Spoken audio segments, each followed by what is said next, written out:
Hey, my name is Diego Contreras, and then this is our first time, our first show of the Light of Freedom. For those who don't know, the show is a Bible discussion or a way to know more about God or Jesus as well.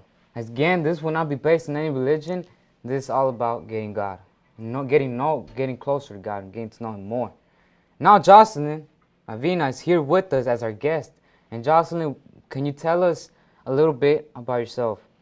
Well, my name is Joselyn, like you said, and I'm 13 years old. Thank you, Jocelyn. Thank you for coming. I thank y'all for coming here as well, or to come and see us. We're going to start off with the question, and the main title will be, what's the Bible? Now, what do you think the Bible means to you?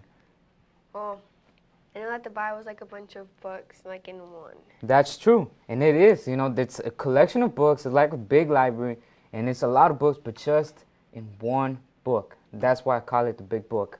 Okay, we're going to talk about the Old Testament. The Old Testament carries out the law, and Moses is a big, important guy that played a big part of the Old Testament. And the law basically is rules or commands, to be right with God and to know what's right, or to know what He wants us to do as well.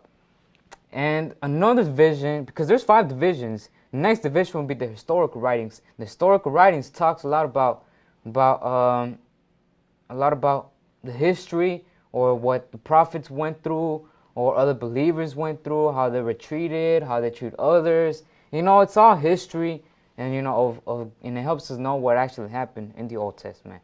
I'm going to talk about poetry. Now, poetry, as Jocelyn is showing us, it's for everyone, and poetry talks a lot about life, and it's very similar to what we teenagers and adults are going through. So poetry is a very good book to start off with. Now, we're going to talk about major and minor prophets. Now, Jocelyn, what do you think prophets mean? People that talk about God. They did talk about God, and they actually spoke for God. They were actually testifying what God said to them. For example, visions, dreams, things like that, And it'll be cool, if he actually talked to us at this time. But, sadly, he doesn't talk to us directly as how he did in the Old Testament. Now, that's all enough, about the Old Testament.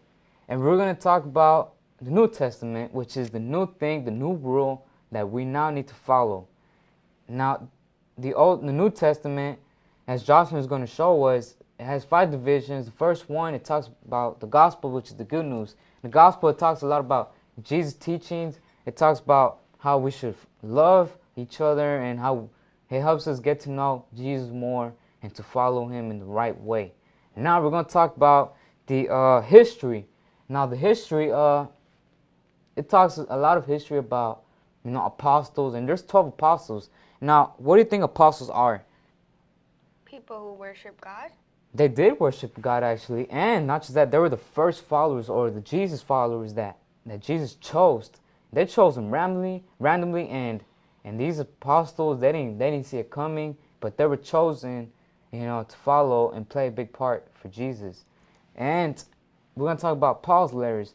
Paul was one of the apostles, and there's 13 books, 13 letters. I call them Paul's letters, and Paul wrote a lot about his testimony, what he knows and what Jesus taught him, experiences, things like that. And these letters, in these books, talks a lot about that how we should follow Jesus, the Holy Spirit, it talks about, that we need to change our old selves into new ways. That's why it's called the New Testament. And I want to talk about the other letters. One of the books that I like in the other letters is James.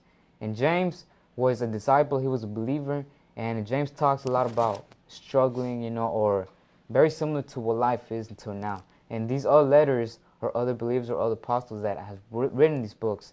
Now, we're going to talk about Revelation.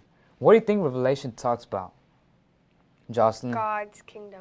God's kingdom. It's a good answer. And God's kingdom, for those who doesn't know, God's kingdom is, it's heaven, basically. And I call it the Holy City. And the reason it's called the Holy City is because it's a very perfect city that is nothing but peace, nothing but paradise, just good life. And the Revelation talks about how it looks over there, what's going up there, or what's going to happen, when Jesus comes, or it talks a lot about, and John wrote this book, and John testified the kingdom. He testified, heaven, and he experienced, or he testified what he saw, and maybe for those who want to read this Revelation, you might find it pretty creepy or pretty shocking, because it says a lot of stuff that does not sound human, but it is true what is written there.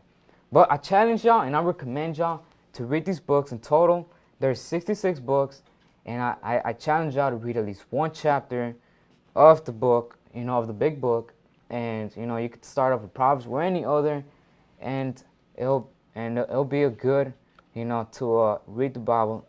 Now, before I go, let me ask you these two questions, Joselyn. Okay. Why do you think we need to follow the Bible, and what happens if we don't follow it? Well, the first answer, it's to learn more about God. That's correct. And the second answer, well, if we don't read it, we won't be able to know. Know what? About His life, about the Bible. About the Bible, which is basically the truth. The Bible prepares us when Jesus comes back. The Bible is a preparation, basically, and Jesus is the whole theme of this whole Bible, because Jesus came to prepare us for whenever we die, or whenever the end of the world. And the end of the world won't be 2012, but the end of the world will be when Jesus comes again.